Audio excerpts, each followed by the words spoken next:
What's up, guys? So, recently, well, 1.5 weeks ago roughly, Blizzard announced that with 9.2.7, they're going to merge the auction house across realms. At least for what they term commodities, which is going to be materials and consumables. And that's the biggest news since the auction house revamp in 8.3. There's just no going around beating around the bush on that. This is huge. It will have huge effects. We're going to talk about some of them today.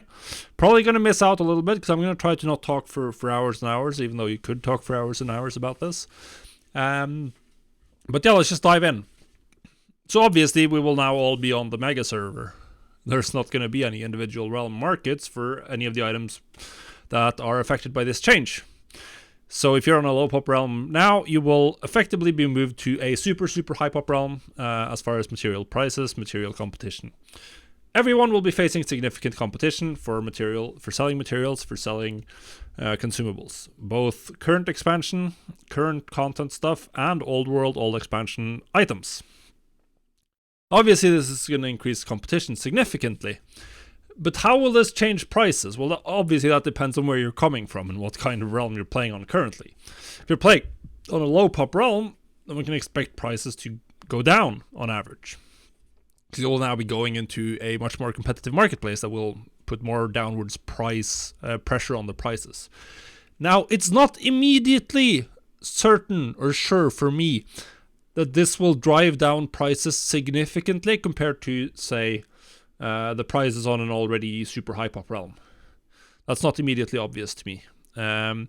The same underlying supply and demand factors, like how many of these materials do crafters buy on a daily basis to restock legendaries, or how many of these materials do people go through on a regular raid night, and how many of these materials are farmed, or how much do players who want to do farming require to be bothered doing that specific farm? How much gold per hour do they need to make? It's not immediately clear to me that those factors are going to change dramatically compared to a super high pop realm today. And whether or not that will actually drive down the price significantly or not. I think there's potential for movement downwards, definitely, even for the super high pop realms. But I don't see prices going from, say, a gold per hour for farming at 15,000-20,000 currently down to, say, 2,000 to 3,000 gold per hour. I don't see that kind of super dramatic changes happening because at that point, literally no one would be farming. And that would eventually drive prices back down up. I mean, 2,000 gold per hour. You're better off doing callings on multiple alts at that point. So I don't see prices going that low. Now, will competition drive prices down? Obviously, in economic theory, competition is going to bring down prices and eventually reach a state of perfect competition where not a single market participant can eke out a profit. This pretty much never happens because once you can't eke out a profit, there's really no incentive to stay in the market, so people start quitting. And that will be happening for sure for stuff that's crafted, commodities. Well, alchemy, cooking, presumably cooking consumables are also going to be affected by that. And you will not be making much gold with these anymore. In general. You can expect profit margins to be extremely thin, and I would not be surprised to see these markets effectively dominated by botters and or multi-boxers who can get materials for a significantly cheaper price, essentially for free. So we'll see, but crafting profits for items that are affected by this is definitely going to go down significantly. Farming profits, I don't see them going down super significantly, but they might, and particularly for certain old world materials, if you're on a small realm where you're maybe the only one farming monolith ore, then yeah, you can expect your profits to fall quite dramatically for farming as well. Now, one effect we will see is that we'll see the prices smooth out a bit. I would not be surprised to see prices smooth out quite significantly, in fact. There's now going to be... because what we see happening, particularly for old world materials, right, is that someone might be buying to do a large crafting session or to level up a specific old world profession. And they're going to buy out a significant portion of the auction house. But now we're going to merge all the auction houses together, which means that when I'm buying to craft a bunch of Vial of the Sands, I'm buying to craft 5 Vials of the Sands. That's now a very, very, very small portion of the total materials posted on the auction house. Which means that that's unlikely to have an effect on the price. Whereas before, that would have an effect on the price. So as a quick example, for Ashara's Veil, one of the herbs needed for Vial of the Sands, we will be going from 20,000 available on my realm Draenor to 145,000 available across all of EU. So that's a very significant increase in the total supply, which means that if I'm buying 5,000 on Draenor, I'd be buying 25% of the total stock. Across all of EU, it's a much smaller percentage. It's less than 5% of the total stock. That's not going to move the price much. So we should expect to see these prices stabilize quite a bit, particularly for old world materials. Now that does mean that something that I like doing recently on a couple of my realms, flipping old world materials, that's dead in the water. I don't expect that to work at all anymore. To be honest, I think price stability is just going to be too high because the auction house is always going to tell you to post at whatever the current price is. So I think that's just dead. Bye-bye. That happens. Markets die. One thing I'm curious about, though, is for current expansion materials, and particularly for herbs and stuff that goes into the weekly reset cycle. People buy consumables just as the raid resets. Is that cycle gonna get stronger? I'm curious if the weekly cycle of herbs and consumables is gonna increase, because now everyone's buying from the same pool. I don't know.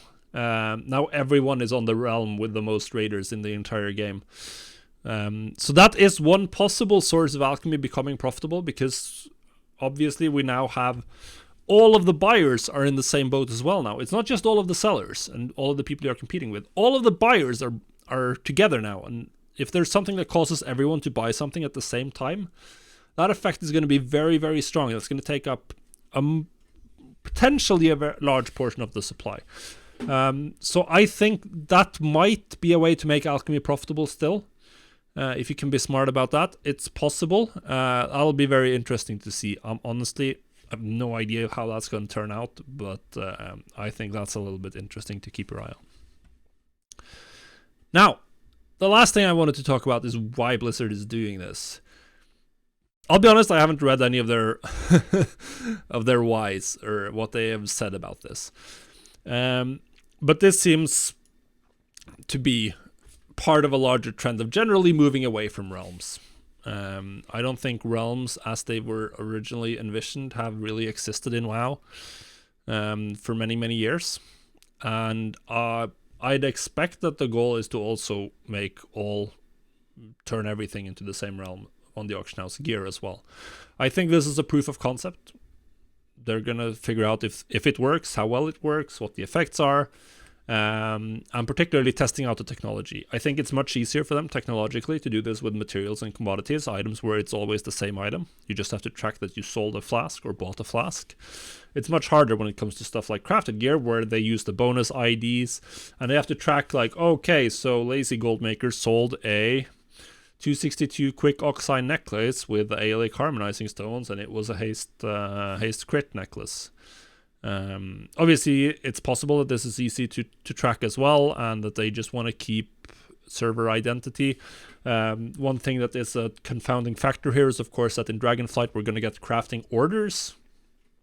And you could have that, like, you lose a little bit of that crafter realm identity if you just see the crafting orders of everyone, whereas if they're trying to recapture a little bit of that RPG feeling from crafting professions, then maybe you want to be like, okay, yeah, I know the guy on our realm who has the high quality leather pants recipe.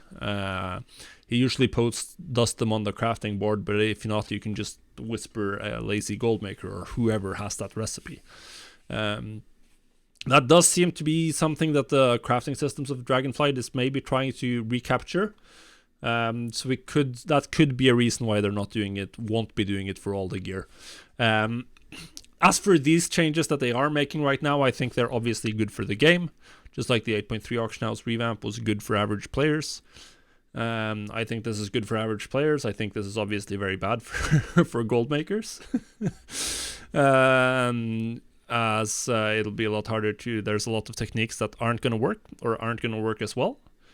But there will be new opportunities, and I mean, as long as the game exists and people want and need items that other players can craft, there's going to be gold to be made. There's always going to be gold to be made. So I'm not worried But I do know that some of the things that I've been doing to make gold are just not going to be as profitable anymore. And a lot of markets, anything that's affected by this is going to have their dynamics change, and the optimal approach is going to change. And, well, I'll be honest, I think that's the most fun part of gold making, when things change. I'm bored to death right now with Shadowlands because nothing has changed since 9.2. And almost nothing has changed since 9.0, since I'm just doing the same things, crafting legendaries and crafting Crafter's Mark gear. So I love change. I'm looking forward to it. It means we get to figure out new ways to approach the game, approach the market, approach gold making. That's what I think is fun. So yeah, you'll just have to live with the fact that if you were flipping old world materials, like I am on 2 of my realms, I made a lot of gold doing that. That's probably not going to work well. On the plus side, probably going to be a lot more stable and easy to craft old world transmog now, because you'll always be able to find reasonably priced materials. So that's nice. And if you're on a low pop realm, then you'll be able to craft a lot of your items for smaller, significantly lower cost than currently, so your profits might go up. That's about it. I'm sure there's tons of things I've missed here. I decided not to go like super technically into the economics of this or the economic theory of this. I do know some economic theory. I do have a master's degree in that area, but I don't think it's particularly interesting to go into the nitty-gritty details of why I think the things I do. I'd love to, if someone cares to get that, we can get to that in the comments. But overall, I expect competition to drive prices down a little bit, maybe 10, 20, 30% from current super high pop realm prices, but I don't expect them to collapse. I do expect profits to collapse for commodities that are affected by this, so most cooking and alchemy stuff will be selling for barely more than materials, and you'll have to find some smart ways of acquiring cheap materials, maybe using the weekly cycle, or some people are going to turn to illicit methods, of course. And that's going to be without finding cheaper materials than average somehow, some way. I don't think alchemy or cooking is going to be particularly interesting from a gold making perspective, but that's not really been the case anyway. So yeah, that's it. See you on the next video.